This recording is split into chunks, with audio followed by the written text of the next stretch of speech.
जैसे ही मुहूर्त का समय हुआ तभी वहाँ की अचानक लाइट चली जाती हैं। चारों तरफ सिर्फ अंधेरा छा जाता है। सब लोग थोड़े हड़बड़ा जाते हैं। राठी साहब तुरंत वहाँ के मैनेजर को कॉल करते हैं। अन्या चारों तरफ अंधेरा देख के कसकर रुद्र की बाजू पकड़ लेती हैं। वहीं रुद्र, जिसकी नज़र एक पल के लिए भी अन्या से नहीं हटी, अंधेरे में भी वो उसके स्पर्श के एहसास से सब कुछ जैसे भूला जा रहा था। लेकिन तभी वहाँ एक सीधी फ्लैश लाइट की रोशनी सीधा रिवान के साइड बने पर्दे पर पड़ती है और साथ ही उसमें कुछ तस्वीरें दिखाई देती हैं जो वहाँ मौजूद लोगों को हैरत में डाल देते हैं। शैलेश राठी तो सामने देखकर उनके कदम ही डगमगा जाते हैं। सबकी नज़र वहाँ पर्दे में आती तस्वीरों से लेकर सीधे रिवान के बगल में खड़ी दिव्या पर जाती है। दिव्या खुद शौक के साथ काफ़ी एम्बेरस फील कर रही थी, क्योंकि पर्दे पर उसकी और एक लड़के की कुछ न देखी जाने वाली तस्वीरें थी जो एक होटल रूम की थी। और साथ ही दिव्या काफ़ी खुशी खुशी उस लड़के की बाहों में लिपटी थी, उसके साथ कर रही थी, ड्रिंक कर रही थी और साथ ही रोमांटिक मोमेंट शेयर कर रही थी। ये सब देख सबके होश ही उड़ गए। वही रिवान उन सारी तस्वीरों को देख एक नज़र रुद्र को देख शैलेश राठी की तरफ इशारा करते हुए जीत भरी मुस्कान देता है। अब वहाँ लाइट आ चुकी थी। पूरे हॉल में सिर्फ दिव्या और राठी परिवार की जग हंसाई हो रही थी।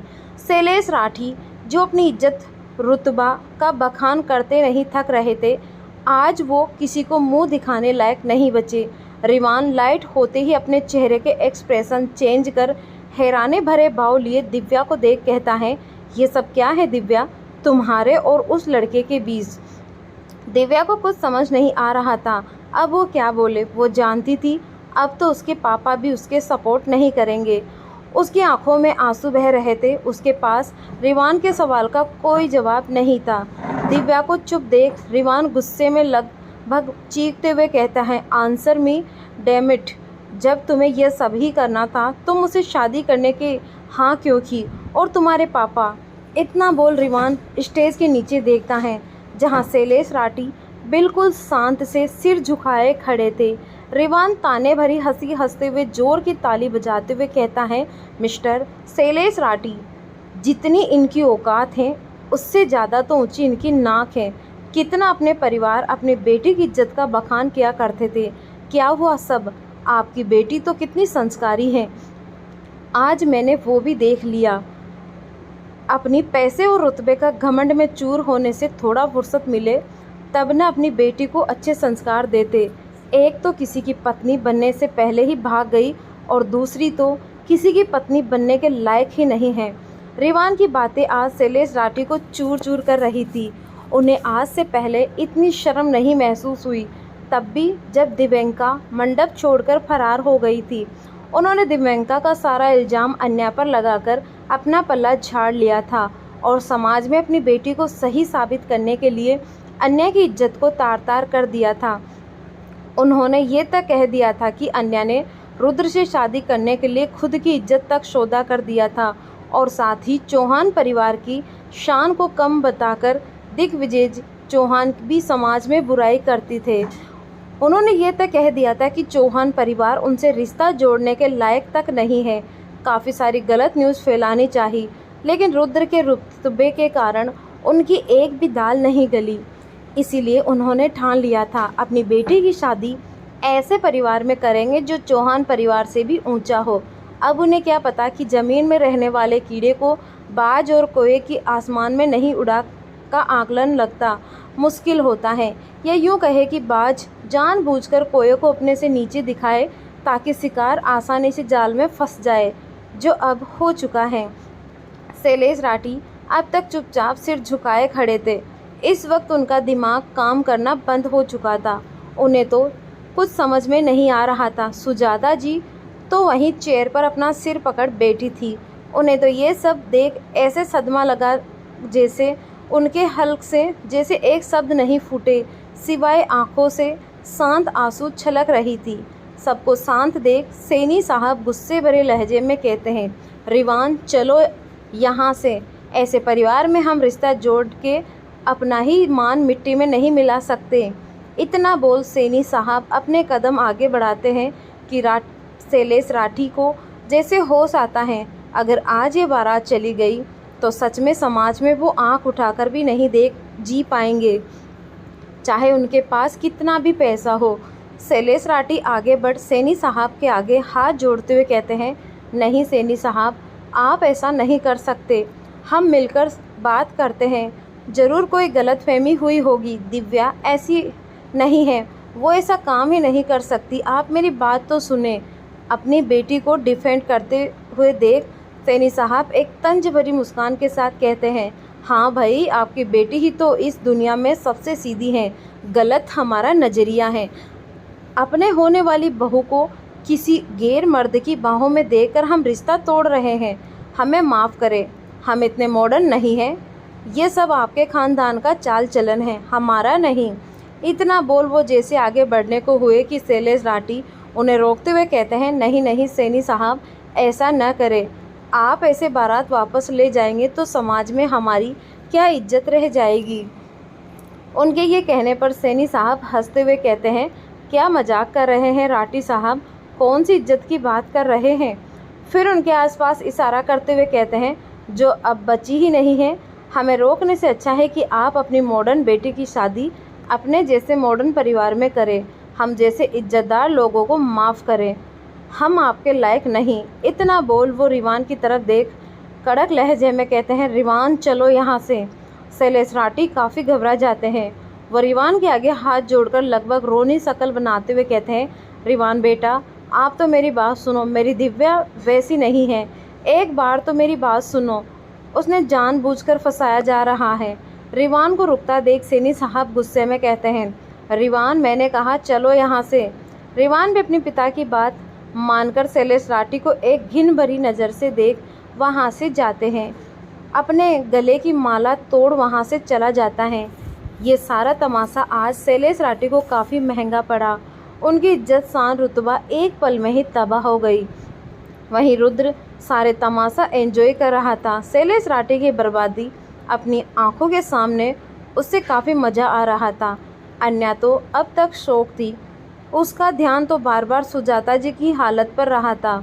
उससे उनकी ये हालत देखी नहीं जा रही थी। आखिर अन्या का उनसे दिल का रिश्ता जो था वो जाना तो चाहती थी उनके पास, लेकिन रुद्र ने अब तक उसका हाथ थाम रखा था। रिवान के परिवार के जाने के बाद रुद्र भी शान से खड़ा होता है और अन्या का हाथ कसकर पकड़ उसे अपने साथ ले जाता है। लेकिन जाते जाते शैलेश राठी के बगल में रुक काफ़ी धीमी आवाज़ में कहता है, जंगल में अपना छोटा सा जूं बनने से कोई शेर की ताकत को नहीं ललकारता। शेर अकेला ही गिद्धड़ों के बीच घुस के बराबर होता है और 100 झुंड के बराबर होता है। अगर ट्रेलर से जी नहीं भरा है तो पिक्चर के लिए तैयार रहना। इतना बोल रुद्र वहाँ से अपने बॉडीगार्ड्स के साथ अपने शान के साथ निकल जाता है। अन्या अपने माँ बाप से मिलना चाहती थी, लेकिन रुद्र की वजह से वो मजबूर रह गई। लेकिन जाते जाते रुद्र की कहीं बात शैलेश राठी के गुस्से को हवा दे गई। वो समझ गया कि हो ना हो इन सब में रुद्र ही था।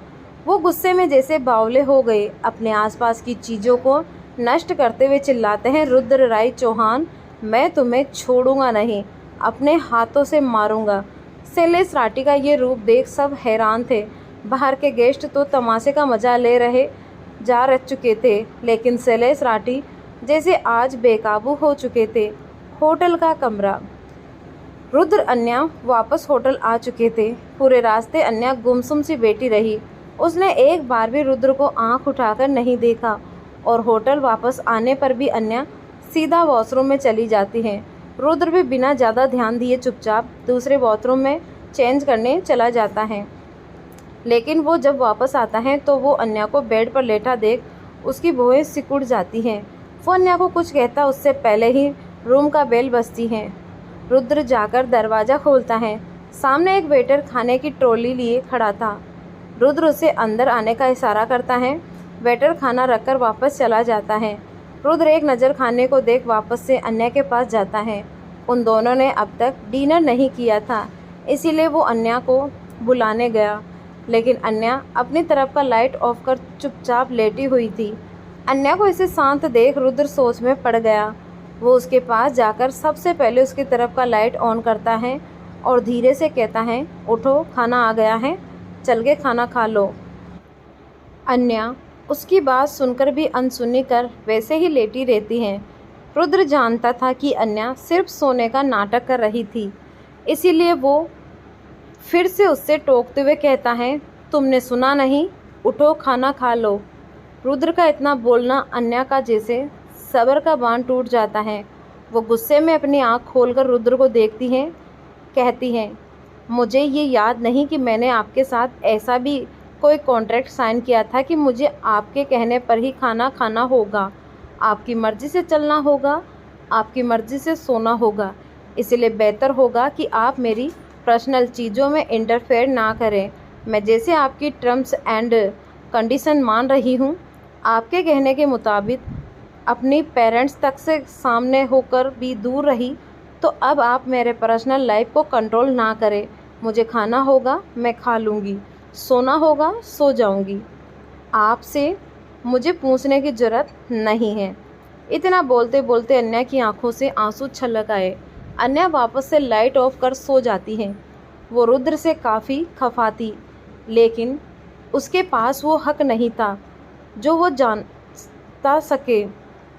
उसका दिल कर रहा था कि वो रुद्र के कॉलर पकड़कर पूछे, आखिर क्यों, उसे ही क्यों इतनी तकलीफ़ दे रहा है। वो ना पत्नी बना रहा है, ना प्यार दे रहा है, और अब तो पेरेंट्स से बेटी होने तक का हक छीन लिया। हक नहीं दे सकता तो हक क्यों छीन रहा है। अन्या के दिल में चुभन सी थी, वो बयां नहीं कर सकती वो फीलिंग जब उसने अपने माता पिता की आंखों में देखी थी। उसे लगा कि रुद्र को जो प्यार ना मिला वो उसकी कदर करेगा, लेकिन यहाँ तो रुद्र उससे कदर की जगह तोड़ रहा है। रुद्र अन्या की बात सुन काफ़ी हर्ट फील कर रहा था। उसे आज अन्या के लहजे में अपने लिए एक नाराज़गी दिखाई दे रही थी जो उसे काफ़ी खल रही थी।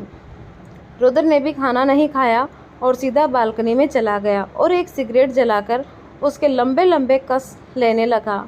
बाहर जितनी शांति थी उसके अंदर उतनी ही उथल पुथल। उसे समझ नहीं आ रहा था कि वो क्या करे। ऐसे ही सोच सोच में वो कब पूरा पैकेट सिगरेट पी लिया, उसे कुछ खबर ही नहीं। वो अपनी सोच में ही गुम वापस कमरे में आ जाता है। उसकी नज़र बेड के साइड में सिकुड़कर सो रही अन्या पर जाती है। उसके हाथ बढ़ते हुए रुक जाते हैं। वो अपनी फीलिंग बयां ही नहीं कर पा रहा था। वो भी अन्या के बगल में आकर लेट जाता है। उसे बिल्कुल भी अच्छा नहीं लग रहा था। अन्या की ये नाराज़गी आज जीत कर भी जैसे वो हारा हुआ महसूस कर रहा था। आज से पहले जब भी वो किसी को अपने सामने तोड़ता था तो उसकी काफ़ी मज़ा आता था, लेकिन आज वो जीत कर भी बेचैन था, शायद इसीलिए कि अब उसकी लाइफ में अन्या उसके हर चाहत से ज़्यादा मायने रखती थी। कुछ पल में उसकी पलकें भरी हो जाती हैं, लेकिन जब आधी रात को वो अपना हाथ नींद में टटोलता है तो उससे अन्या का बेड पर एहसास नहीं होता। ये देख रुद्र की नींद अचानक उचक जाती है। वो हड़बड़ाते हुए कमरे की लाइट जलाकर इधर उधर देखता है। तभी उसे अन्या सामने सोफे पर लगकर ज़मीन पर बैठी दिखाई देती है। रुद्र जल्दी से उसके पास जाता है और घुटनों के बल बैठकर अन्या के सिर को प्यार से सहलाता है। अन्या अब तक सो चुकी थी, इसलिए रुद्र अन्या को अपनी बाहों में ध्यान से उठाकर बेड पर लेटाता है। रुद्र साइड लैम्प की हल्की रोशनी में अन्या का वो मासूम चेहरा देख रहा था जो आंसू से भीग चुका था। उसके चेहरे पर आंसू की रेखा बन चुकी थी जो रुद्र के दिल को छल्ली कर रहा था। रुद्र ये देख बर्दाश्त नहीं कर पा रहा था। वो प्यार से अपनी उंगलियों से अन्या की आंखों के आंसू साफ करता है। तभी उसकी नज़र अन्या के हाथ पे पकड़े मोबाइल पर जाती है। रुद्र जब उस मोबाइल को हटाकर देखता है तो उसमें अन्या के पेरेंट्स की तस्वीर थी। उसके साथ ये देख रुद्र को आज पहली बार अपने किए का पछतावा होता है। वो फ़ोन टेबल पर रख प्यार से अन्या का माथा चूम काफ़ी प्यार से कहता है, आई एम सॉरी वाइफी, अपने अहम में मैंने तुम्हें ठेस पहुंचाया, लेकिन अब मैं जानता हूँ तुमसे बढ़कर मेरे लिए कुछ नहीं। फिर रुद्र भी अन्या के बगल में लेट उसे अपनी बाहों में भरकर कहता है, अब से वैसा ही होगा जैसा तुम चाहोगी, और मुझे पता है तुम्हारी खुशी किस में है। अन्या नींद में ही इस अयायास को फील कर रही काफ़ी सुकून महसूस करते हुए रुद्र के सीने से लग जाती है। रुद्र भी अन्या को अपनी बाहों में समेट लेता है। सुबह का वक्त अन्या आज काफ़ी लेट सोकर उठी है। वो नींद में ही एक लंबी अंगड़ाई लेते हुए अपनी आंखें खोलती हैं। एक पल के लिए उसके चेहरे पर एक प्यारी सी मुस्कान रहती है, लेकिन अगले ही पल उसे कल की सारी बात याद आती हैं, जिससे उसकी मुस्कान कहीं गायब हो जाती है। वो बेड पर बैठ अपने आसपास देखती हैं। रुद्र उसे नहीं दिखता। अन्या एक ठंडी आँख भरते हुए वॉशरूम में फ्रेश होने जाती हैं और कुछ ही पलों में नहाकर वापस आती हैं। वो अपने गीले बाल सुखाते हुए कमरे के बाहर आती हैं तो उसकी नज़र सोफे पर बैठे रुद्र पर जाती है, जो काफ़ी सीरियस होकर अपने कामों में लगा हुआ था।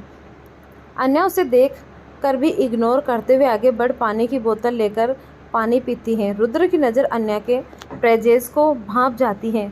रुद्र अपना लैपटॉप साइड में रख अन्या के पास जाता है। रुद्र को खुद के करीब आता देख अन्या वापस से वहाँ जाने को मुड़ती है कि रुद्र उसका हाथ थाम कर रोकते हुए कहता है, पानी की जगह ये जूस पी लो और फिर तैयार हो जाओ, हमें कहीं जाना है। इतना बोल रुद्र अन्या के हाथ में जूस का गिलास देता है। अन्या रुद्र को देख काफ़ी बेरुखी से कहती है, मुझे नहीं जाना आपके साथ, लोगों की इज्जत का जनाजा देखने। अन्या की बात कल की ओर इशारा कर रही थी। रुद्र अन्या की बात सुन हल्का मुस्कुरा देता है। उसका यूँ नाराज़गी जताना रुद्र को काफ़ी भा गया। वो झटके से अन्या को अपनी तरफ खींचकर कहता है, हम जनाजा देखने नहीं जा रहे, एक अधूरी ख्वाहिश पूरी करने जा रहे हैं। इतना बोल रुद्र बड़े प्यार से अन्या के चेहरे पर आए बाल को पीछे कर संवारते हुए कहता है, अच्छे से तैयार हो जाओ, मेरे इन लॉस को ये न लगे कि मैं उनकी बेटी का ख्याल नहीं रखता। सिर्फ हाफ एन हावर्स हैं तुम्हारे पास, बी ऑन टाइम। इतना बोल रुद्र एक बार अन्या के गालों को अपने अंगूठे से हल्के से सहलाते हुए वहाँ से चला जाता है और अन्या अब भी भूत बने खड़ी रह जाती है। आखिर रुद्र कौन सी ख्वाहिश के बारे में बात कर रहा था और क्या अन्या रुद्र की कही गई बात पर विश्वास कर सकती थी? अन्या के जाने के बाद भी रुद्र के जाने के बाद भी अन्या अपने ही सोच में थी। उसका दिमाग उसकी बात पर भरोसा करने की हिम्मत नहीं दे रहा था और दिल भरोसा करने का साथ दे रहा था। कुछ पल ऐसे ही कसमकस से घिरे रहने के बाद अन्या वापस कमरे में आती है और अपना वार्डरोब खोल उसमें से एक हल्की गुलाबी नेट की साड़ी निकालती है। अन्या कुछ ही पल में तैयार हो जाती है। आज उसने एक साड़ी के साथ मोतियों का काफ़ी खूबसूरत हार पहना था, जिसके साइड में छोटे छोटे डायमंड थे। हाथों में चूड़ियाँ, माथे पे बिंदी, मांग में सिंदूर, गले में मंगलसूत्र। आज अन्या सजी सवरी बिल्कुल सादगी से थी, लेकिन उसकी चमक और नूर उसे काफ़ी प्यारा बना रहा था। अन्या खुद को मिरर में निहार ही रही थी कि तभी उसके कमरे का बेल बजा। अन्या जल्दी से डोर खोलती है। सामने जियान को देख इशारे में पूछती है। जियान सिर झुकाकर काफ़ी रिस्पेक्टफुली कहता है, मैम सर आपका नीचे गाड़ी में वेट कर रहे हैं, आपको चलने को कहा है। अन्या जियान को देख कहती है, रुको एक मिनट मैं आती हूँ। अन्या जाकर अपना पर्स और मोबाइल लेती है और जल्दी से जियान के साथ नीचे आती है।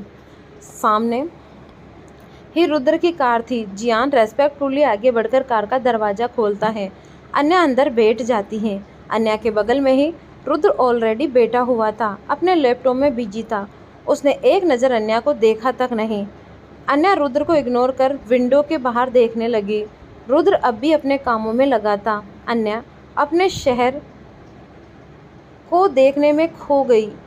कभी हाल्फ एन हावर में रुद्र की नज़र अन्या पर जाती है, जो बाहर देखने में मग्न थी। आज भी अन्या की खूबसूरती रुद्र के दिल को धड़कने के लिए काफ़ी थी। खूबसूरत तो वो हर रूप में लगती थी, लेकिन उसकी सादगी ही रुद्र को हर बात मोह लेती थी। वो सुकून से बस उसे देखे रहा। तभी कुछ पलों में कार एक घर के आगे रुकती है। इस घर को देख अन्या हैरत रह जाती है। उसे विश्वास नहीं हो रहा था कि वो अपने माँ पापा के घर के सामने खड़ी थी। रुद्र उसे उसके मम्मी पापा से मिलवाने लेकर आया है।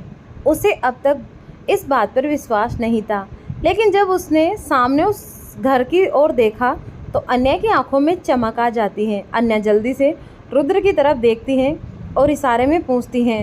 रुद्र बस अपनी पलकें झपका देता है। अन्या इतनी खुश हो जाती है कि वो आगे बढ़कर रुद्र को कसकर हक करते हुए कहती है, thank you thank you thank you thank you so much.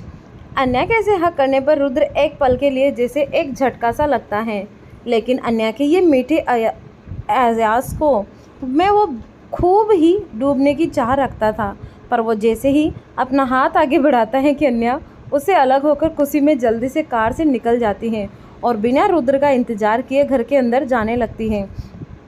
Rudra, जिसका हाथ अब तक हवा में था, उसका वो अब पूरा मूड ही खराब हो जाता है। उसे कहीं ना कहीं अब इस बात की चुभन होने लगती है कि अन्या के लिए उसके पेरेंट्स उसके ऊपर हैं। ये सोच उसके अंदर जलन की भावना भर देती है। वो जल्दी से गुस्से में कार से निकलता है और अन्या के पीछे पीछे जाने लगता है। सारे बॉडीगार्ड्स भी रुद्र के पीछे आने लगते हैं तो रुद्र अपनी उंगलियों के इशारे से सबको मना कर देता है और जियान के साथ अंदर जाता है। अन्या अपनी खुशी में मग्न जल्दी से अंदर आती है और हॉल में अपने मम्मी पापा को बैठे देख खुशी से भरते हुए आवाज़ लगाती है, मम्मी पापा। अपनी गुड़िया की आवाज़ सुन केवेंद्र जी और सारिका जी सामने देखते हैं और दरवाजे पर अन्या को देख काफ़ी हैरान रह जाते हैं। अन्या भागते हुए केवेंद्र जी के सीने से लग जाती हैं। केवेंद्र जी भी अपने कलेजे के टुकड़े को अपने सीने से लगाकर काफ़ी सुकून पा रहे थे। केवेंद्र जी की आंखों में नमी, लेकिन अब भी उनके दिल में एक अजीब सा डर था अन्या को यहाँ देखकर। वो जल्दी से अन्या को अलग कर उससे पूछते हैं और कहते हैं, बेटा आप यहाँ कैसे, आप ठीक है ना? और दामाद जी को खबर है आने की? अन्या केवेंद्र जी की आंखों में एक अनजाना सा डर देख मुस्कुराते हुए कहती हैं, ओहो पापा रिलैक्स, मैं बिल्कुल ठीक हूँ और मुझे वो खुद लेके आए हैं। इतना बोल अन्या पीछे देखती हैं जहाँ से रुद्र दरवाजे से अंदर आ रहा था। केवेंद्र जी रुद्र को वहाँ देख हैरान के साथ काफ़ी परेशान हो गए, क्योंकि ये घर उनका नहीं शैलेश राठी का था। कल के तमाशे की आग अब तक शांत नहीं हुई थी और रुद्र उस आग को जैसे लहकाने को वहाँ आ गया था। घर में अब भी कुछ मेहमान थे शैलेश राठी के, और कुछ मेहमान कल शादी से ही चले गए थे। केवेंद्र जी भी जाना चाहते थे, लेकिन सुजाता जी की तबीयत खराब होने की वजह से सारिका जी और केवेंद्र जी को रुकना पड़ा। केवेंद्र जी जल्दी से आगे बढ़कर रुद्र के सामने अपना हाथ जोड़कर उनका स्वागत करते हैं। रुद्र बिना किसी भाव के बस हाँ में सिर हिला देता है और शांति से सोफे पर जाकर बैठ जाता है। उसके पीछे जियान अपने बॉस के रिस्पेक्ट में खड़ा रहता है। रुद्र का बिहेवियर सबके लिए काफ़ी स्ट्रेंथ था, लेकिन अन्या के लिए फेमिलियर था, इसीलिए वो उस पर ज़्यादा ध्यान न देते हुए सारिका जी के गले लगकर उनसे मिलती हैं। केवेंद्र जी और सारिका जी रुद्र के आओ भगत में लग गए। घर उनका नहीं था, लेकिन दामाद तो उनका था, और आज पहली बार उनका दामाद उनके सामने था, तो खातिरदारी तो बनती थी। अन्या अपने मम्मी पापा की खातिरदारी में लगे खुद को इग्नोर होता देख मुंह फुलाते हुए कहती हैं, क्या माँ, इतने महीनों बाद मिल रही हूँ, मुझसे मिल, लेकिन प्यार से दो शब्द बोलने की जगह आप खातिरदारी में लगी हो। सारिका जी अन्या की बात सुन प्यार से उसका गाल छूते हुए कहती हैं, तू तो मेरी लाडो है, तुम्हें कभी इग्नोर कर सकती हूँ, लेकिन बेटी की शादी के बाद बेटी से ज़्यादा दामाद अनमोल हो जाता है, और उसकी आओ भगत में कमी रह जाए तो जैसे भगवान की सेवा में जैसे भूल हो जाए।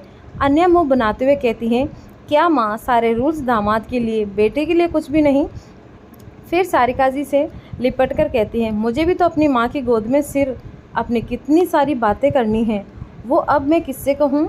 अन्या की ये प्यारी प्यारी बातें शिकायत सुन केवेंद्र जी मुस्कुराते हुए उसके सिर पर हाथ रख सारिका जी से कहते हैं, आप जाइए अपनी बेटी को अंदर लेकर और जी भरकर इसकी मुराद सुनने, मैं हूँ यहाँ दामाद जी की खातिर के लिए। केवेंद्र जी की बात सुन अन्या खुश होकर उसके गले लगकर कहती हैं, पापा इज़ द बेस्ट। फिर सारिका जी की तरफ चिढ़ते हुए कहती है, देखा कोई है यहाँ अब भी जिसके लिए उनकी बेटी की ख्वाहिश उनके दामाद से भी ज़्यादा इम्पोर्टेंट है।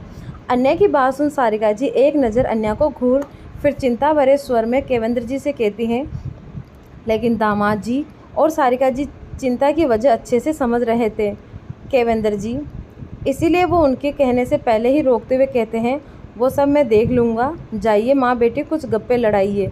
इतना बोल केवेंद्र जी आंखों ही आंखों में सारिका को चुप रहने और सब ठीक होगा इसका इशारा कर उन्हें भेज देते हैं और खुद रुद्र के पास जाकर आ जाते हैं। वो मन ही मन भगवान से दुआ मांग रहे थे। उन्हें पता था घर का क्या माहौल है और रुद्र के आने से क्या हो सकता है। अन्या के सुजाता जी के मिलने के बारे में कहने पर बात टालते हुए सारिका जी कहती है, नहीं बेटा, आप बाद में दीदी से मिल लेना, अभी वो सो रही हैं, उनकी तबीयत कुछ ठीक नहीं है। अन्या समझ रही थी सारिका जी जानबूझ करके ये कह रही थी ताकि वो सुजाता जी के सामने न आए और उनके कल के हारे जख्म और खुदे नहीं, इसीलिए अन्या ने भी कुछ नहीं कहा। कमरे में आते ही सारिका जी बेड पर बैठ गई तो अन्या अपना सिर उनके गोद में रखकर काफ़ी प्यार से कहती है, आई मिस यू माँ।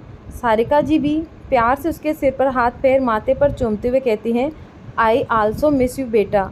फिर सिर पर हाथ फेरते हुए पूछती हैं, तुम खुश हो? जानती हूँ ये शादी उस हालत में नहीं हुई जैसी हमने तुम्हारे लिए सोची थी, लेकिन मुझे एक बात की खुशी है बेटा कि तुम उस राक्षस के चुंगल से बच गई। दामाद जी जैसे भी हो लेकिन उस शैतान के जैसे नहीं हैं। सारिका जी की बात सुन अन्या को कुछ जैसे याद आ गया। वो झट से उनकी गोद से उठकर उनके पास बैठते हुए कहती हैं, माँ सच बताना, क्या उस राक्षस ने आप लोगों को मेरे गायब होने पर परेशान तो नहीं किया? अन्या का सवाल सुन सारिका जी जैसे उनसे नज़र छुड़ाने लगी। अन्या इस बात को भांपकर जल्दी से उनका हाथ अपने सिर पर रख कर कहती हैं, आपको मेरी कसम माँ, सच बताना। अन्या की कसम सुन सारिका जी कुछ कमज़ोर पड़ गई, इसीलिए वो नम आंखों से अन्या का गाल छूकर ममता से कहती हैं, मैं और तेरे पापा हर परेशानी खुशी खुशी झेल सकते हैं अगर उसके पीछे तेरी खुशी और तेरी सुरक्षा छुपी हो। मैं भगवान से लाख शुक्रगुजार हूँ कि भगवान ने मेरी बेटी की किस्मत में उस राक्षस की बेटियों की जगह दामाद जी के साथ पवित्र बंधन में बंधा। ले मेरी लाडो, तू खुश है? वहाँ सब ठीक है? अपनी माँ की बात सुन अन्या नम आँखों से उनका हाथ अपनी दोनों आँखों में जकड़ते हुए विश्वास के साथ कहती हैं, माँ हाँ, मैं बहुत खुश हूँ। आपको पता है वहाँ घर में सब मुझे कितना मानते हैं। अगर मुझे एक छोटी सी सुई भी चुभे तो दर्द वहाँ मुझे ज़्यादा सबको होता है। सब मेरी इतनी फ़िक्र करते हैं कि मुझे तो कभी कभी समझ ही नहीं आता कि मैं वहाँ बहू हूँ कि वहाँ की बेटी।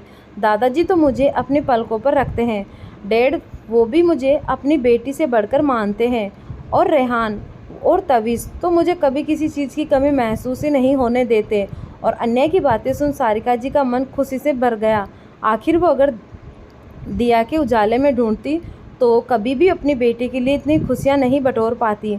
उन्होंने सबका सुन अचानक ही पूछने, नहीं और दामाद जी खुश तो है ना उसके साथ? तुम्हारा कैसा रिश्ता है दामाद जी के साथ? अपनी माँ के रुद्र के बारे में पूछने पर अन्या जैसे चुप हो गई। उसे समझ ही नहीं आ रहा था कि वो क्या कहे, क्योंकि जिस रिश्ते के बारे में उसकी माँ पूछ रही है वो तो अब तक बना ही नहीं। वो क्या कहे? रुद्र ने तो उस रिश्ते को अब तक अपनाया ही नहीं। वो बहू भाभी बेटी सब तो बन गई लेकिन पत्नी नहीं बनी। रुद्र ने तो उसे वो हक अब तक नहीं दिया, और तो और रुद्र तो उसे समझ भी नहीं पा रहा है। अन्या को ऐसे खामोश देख सारिका जी मुस्कुराते हुए कहती है, तुम नहीं बताओगी लेकिन मुझे पता चल गया है।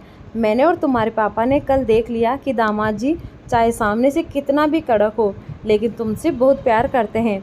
कल कैसे कितने प्यार से तुम्हारे आंसू साफ कर रहे थे, और आज तुम्हारी खुशी के लिए वो अपनी कही बात को नकार कर तुम्हें यहाँ लाए हमसे मिलने।